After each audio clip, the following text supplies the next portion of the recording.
What is up, guys? Back into the vein of a reaction to ReZero Season 3, this time with Episode 8.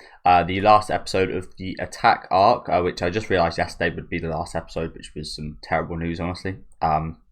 Yeah, we're going to have to wait, I think, till April till the next, which isn't too long away, I think about 5 months. But yeah, going to be a very long wait, and I think that's called the counter-attack arc, so there'll evidently be quite a lot of payoffs from the setup that we're seeing, especially in these last couple episodes. I absolutely love last week's episode with Subaru and his speech. I've seen a lot of memes and such of it online, but yeah, it was a fantastic episode. Not my favourite episode ever, but again, it definitely has room to grow after we see what comes from that speech, the kind of inspiration. We saw a lot of people inspired from it last week, but to see where that kind of leads, I'm really excited for. But yeah, do let me know what you guys think about this episode down in the comment section. Make sure to leave a like on the video if you guys do like, and subscribe to the channel if you want to keep up to date with any of my reactions. And let's get right into it. Again, a little bit sad, honestly. I thought we had at least had like another week or two left, but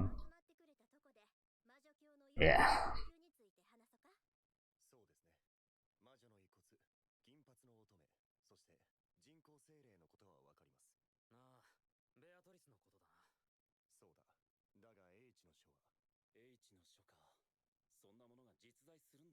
Apparently it doesn't anymore.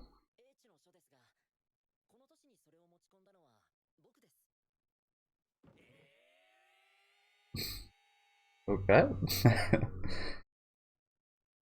And where'd you get that from? Really? I only just watched last week's little special as well, which was quite nice. It was a scene with Julius praising Subaru a little bit for the speech.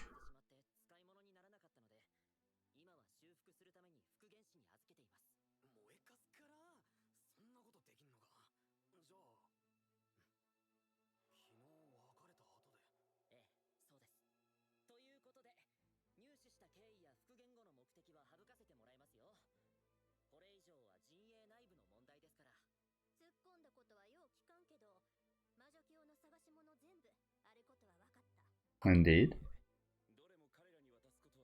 But we don't negotiate with terrorists.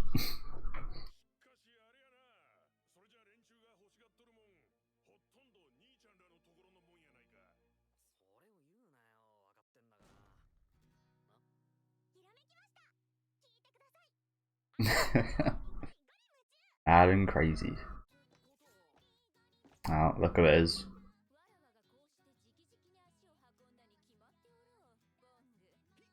So they've given her an intro song now? Is that what's happened here?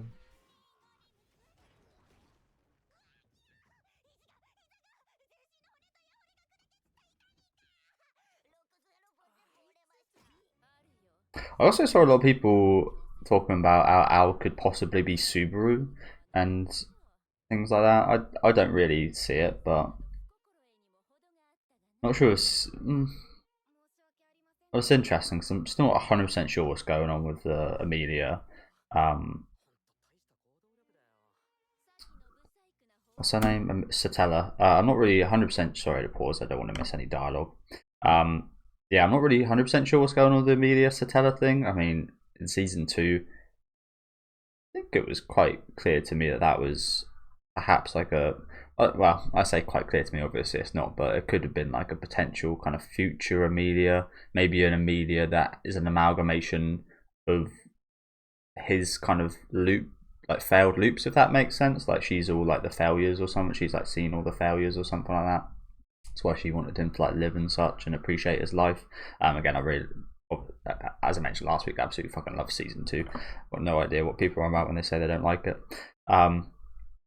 But yeah, again, seeing the Amelia Satella stuff, I mean, it could mean that there might be a Subaru kind of situation similar to that, perhaps. But I don't really know if I'll look out for signs for sure, but I'm not sure I see that happening, to be honest with you. But yeah, actually thinking back, it could be a possibility, to be honest. I haven't really ever thought about that or entertained that thought. But yeah, interesting to think about, isn't it? It did kind of look a little bit like Subaru from the little part we saw.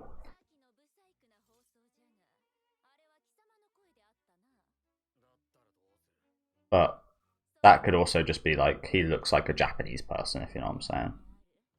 He looks like another person that lives in a place close to Subaru, which we know I think they both came from a similar place.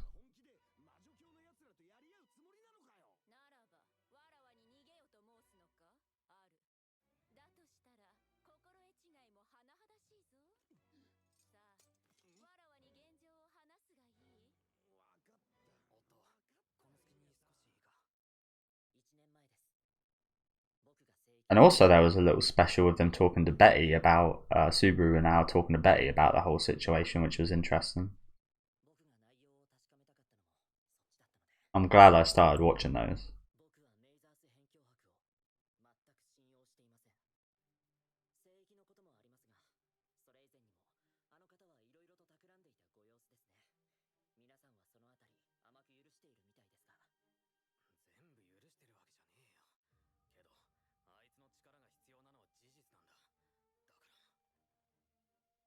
Another awesome scene from season 2 where everyone forgave / didn't forgive him.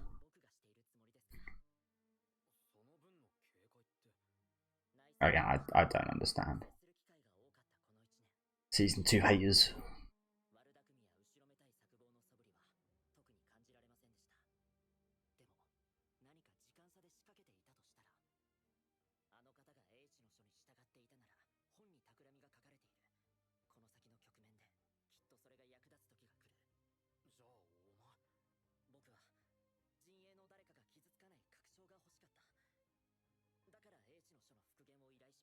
Yeah, makes absolute sense.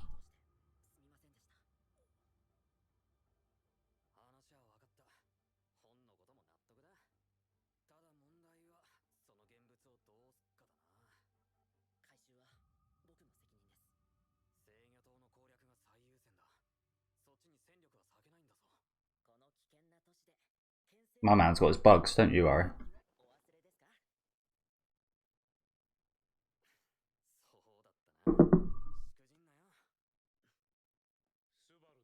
Again, if I was a kid, I would have absolutely fucking loved Otto's ability. I used to be that kind of kid. I used to like love bugs and stuff.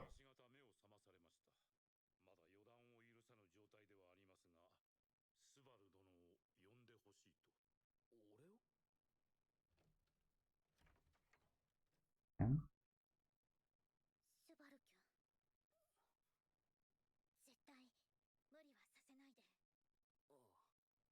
So messy.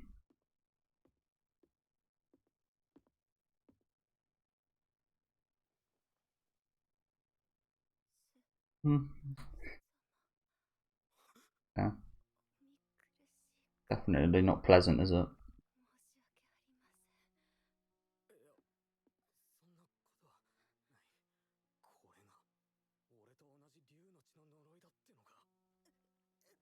I mean, his leg looks similar, doesn't it? Obviously, he's operational though. I know it's just his leg, comparatively, but his leg's like moving and stuff. It doesn't seem like she's. Oh, she can move, but yeah, she seems like weak and hardly able to move, which they're definitely having slightly different reactions to it, aren't they?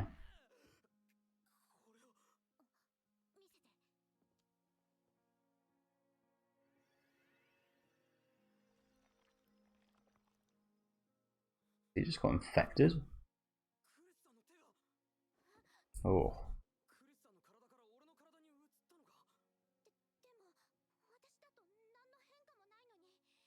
Ah. Interesting.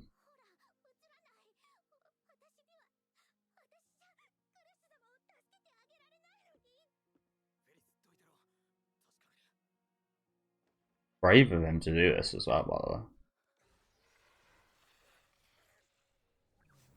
the way. What do you reckon the reason is? Is it because he's got the blood already, or something more, perhaps?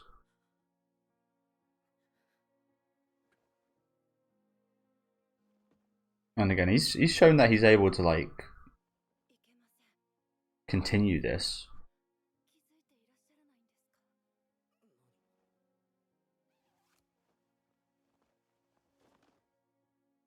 but it doesn't seem to affect him nearly as much.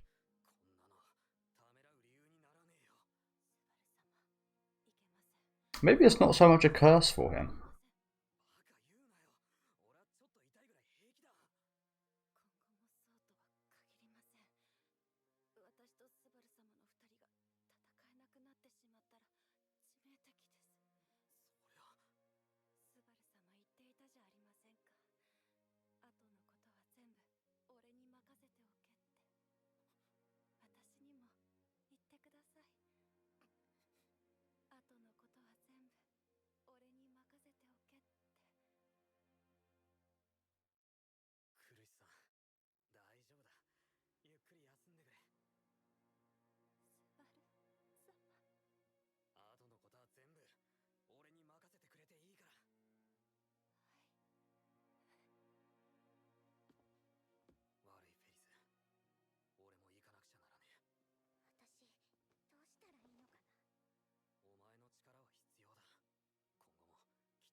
Well, that's really interesting, isn't it? Again, I do wonder what's going to come because Capella, I think her name is. She said she was looking forward to seeing what these guys would turn into. Again, I expected something a little bit more monstrous. Still think there's. I still think it's all said and done though. I still think we don't know everything about this blood and so on. Definitely more to be revealed with that, isn't there?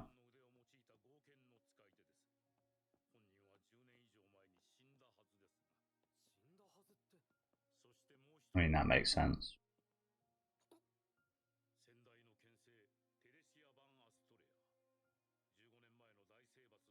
Oh shit. Oh shit.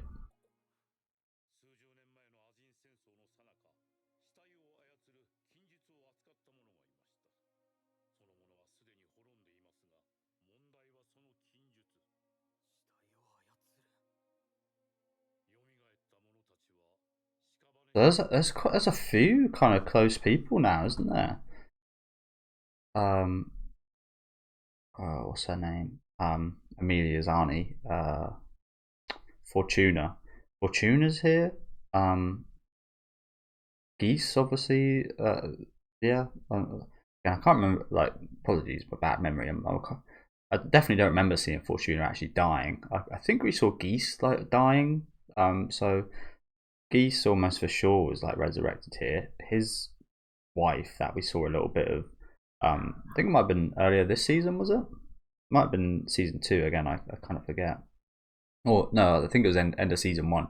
Where we saw a little bit of backstory of him and his wife. Sorry if you can hear my dog barking, by the way. Yeah, it was. There's actually quite a few kind of really close relationships coming back here, isn't there? Quite horrid because I don't think there's any way of like saving these people. I think they are, and with this like necromancy stuff, they will just like return to what they were, which is dead. Yeah, not great. Must be hard for these people to face them as well. It's amazing that he recognised her. I mean, makes sense he would. I think he said that she was a much stronger swordsman than him, from what I remember.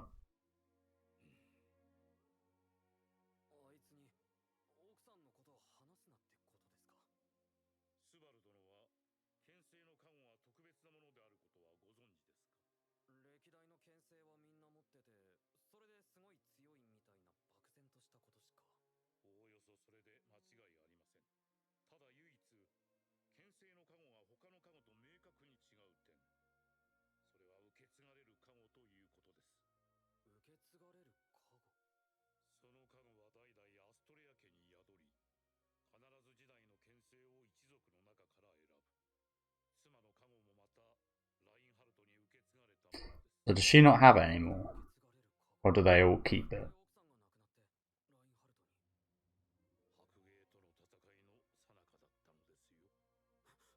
Ah.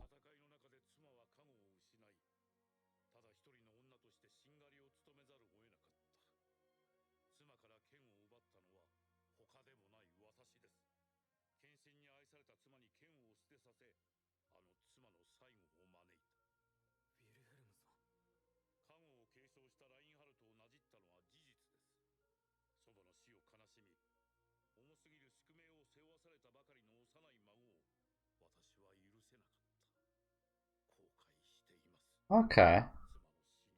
We did cover this a little bit at the start of the season, didn't we?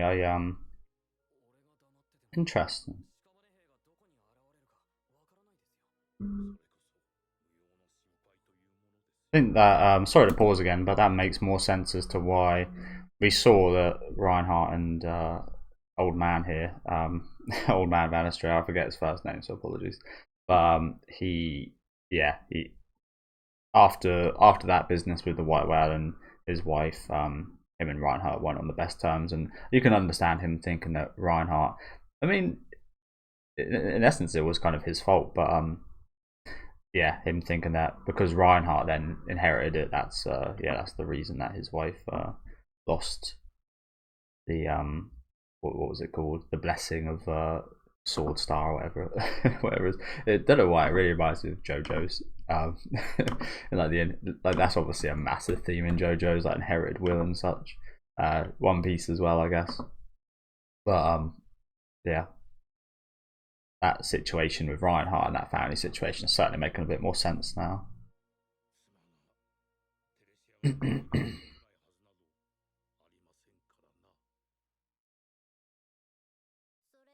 Okay.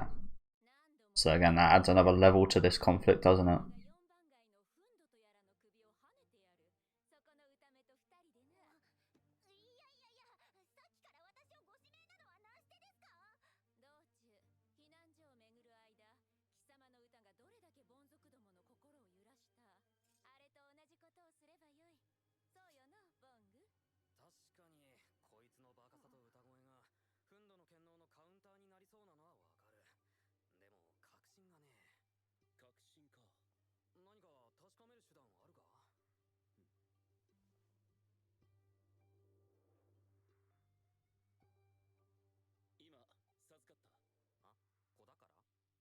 The blessing of judgment.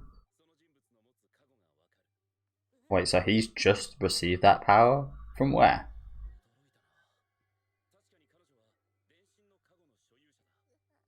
Ah.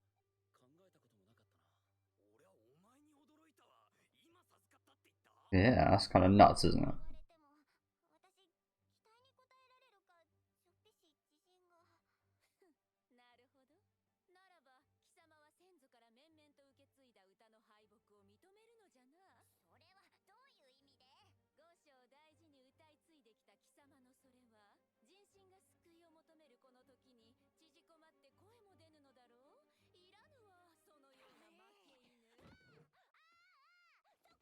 Yeah, so insulting at the end, but she actually made a really good motivational point there.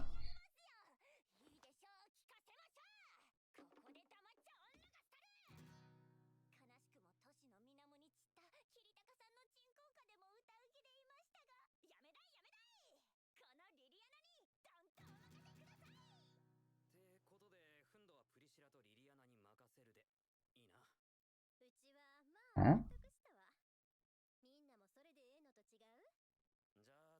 I think that's a good matchup. Who will be taken on Lust?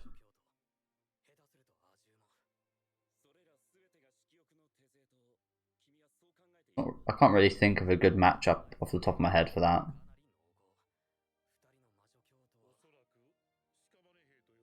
He's of course going to be taking on his wife, isn't he?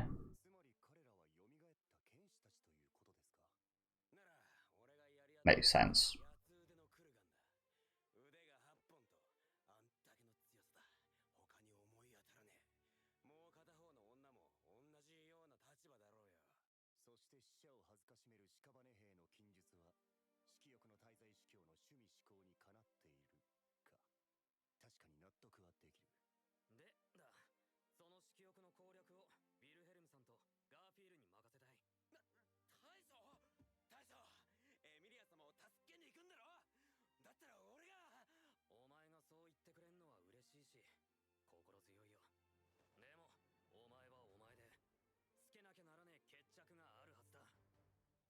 Wait, so just those two? I mean, I expect those two put a good fight up against those two, his wife. We've got the credits playing already. Yeah, I imagine he'd be good against his wife, and Garth would be good against the 8-hand guy. But we're not sending anyone else to take down Lust. Yeah, we've still got 7 minutes left. Pretty interesting. The credits are playing. Sorry again, I don't want to miss anything while I'm talking here, but yeah. So it's just Garth and Van Estrella versus Lust. Like that seems like they're gonna get decimated, right? I can't imagine. Again, I think her name's Capella, but I could be wrong about that. I can't imagine she even like would potentially even need to get involved in the fight. I imagine there's more to it. Again, I imagine they're just sending these two to take on the people they fought earlier. And it kind of looked like they were beaten, to be honest with you, Garth and Van Estrella here, didn't it? When they originally fought them. I don't know about like, this episode's been fantastic so far, but it's almost again a bit sad the fact that we're setting so much up and we've got to wait 5 months to follow up on this.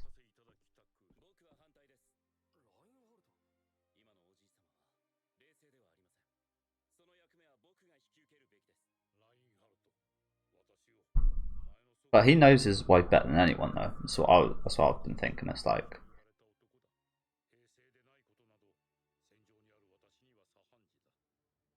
who else will know her moves?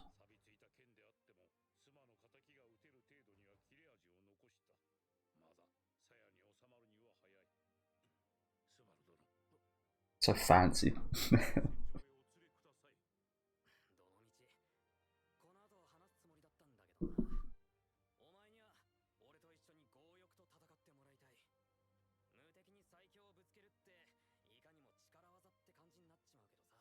Okay. I think I did hear from people that Greed is the strongest of the archbishops. From what we've seen of him, it definitely seems that way. We've only ever seen like snippets of him, but he's been like untouchable.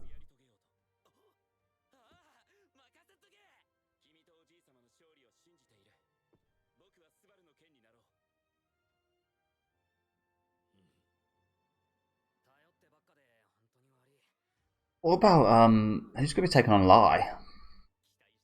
And yeah, those two. Guess they're not really a problem at the minute.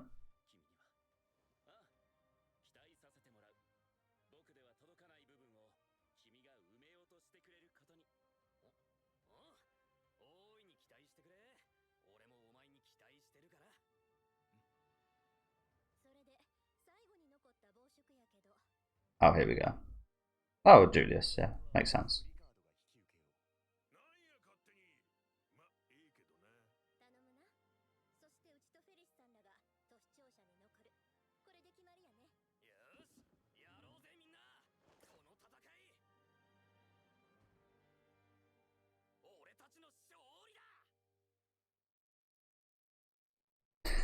Okay.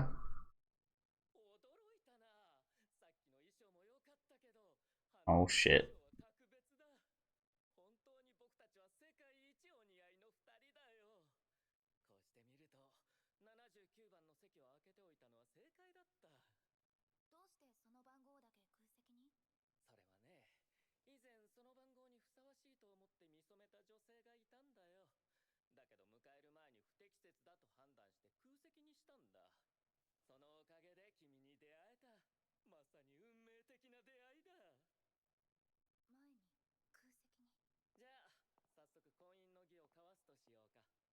So we got another wife acting as the fucking the guy that usually sorts out the stuff. I don't know what it's called, to be honest with you. Kind of hilarious though, isn't it? One wife is getting another wife married.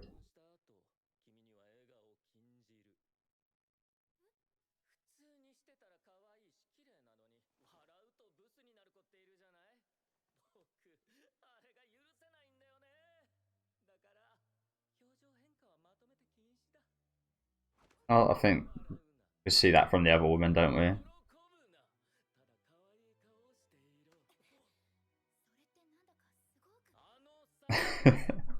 That was very unpleasant.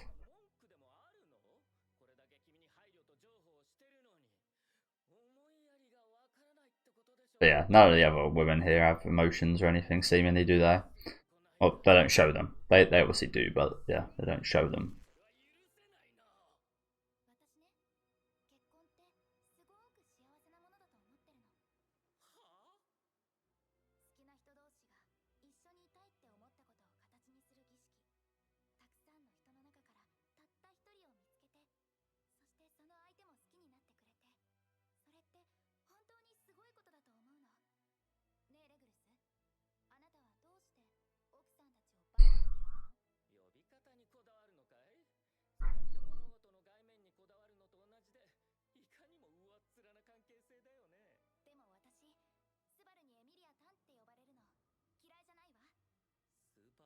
Quite horrible the fact that I actually relate a little bit to to Regulus in that I don't remember people's names all too often. I much more care about who they are and what they like.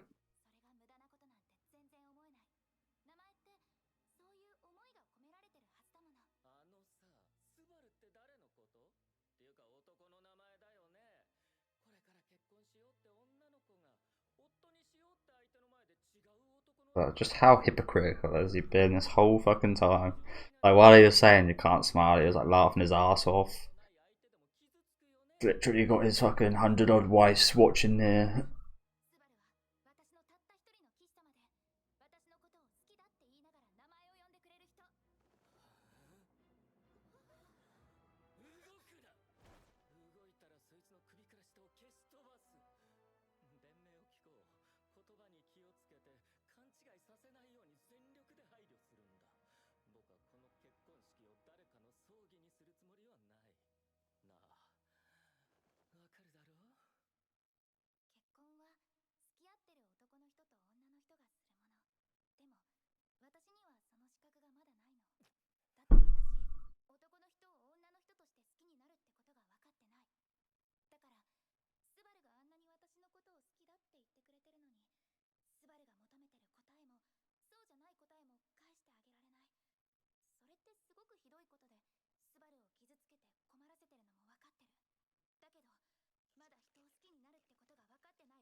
Already knows that that'll be here.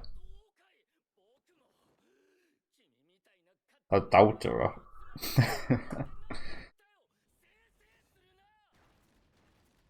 Oh shit. Let's go.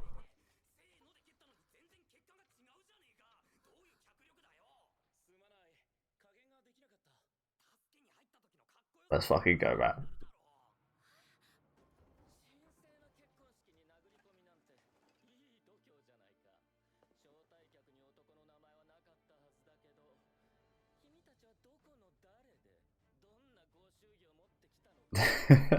Where's my gift?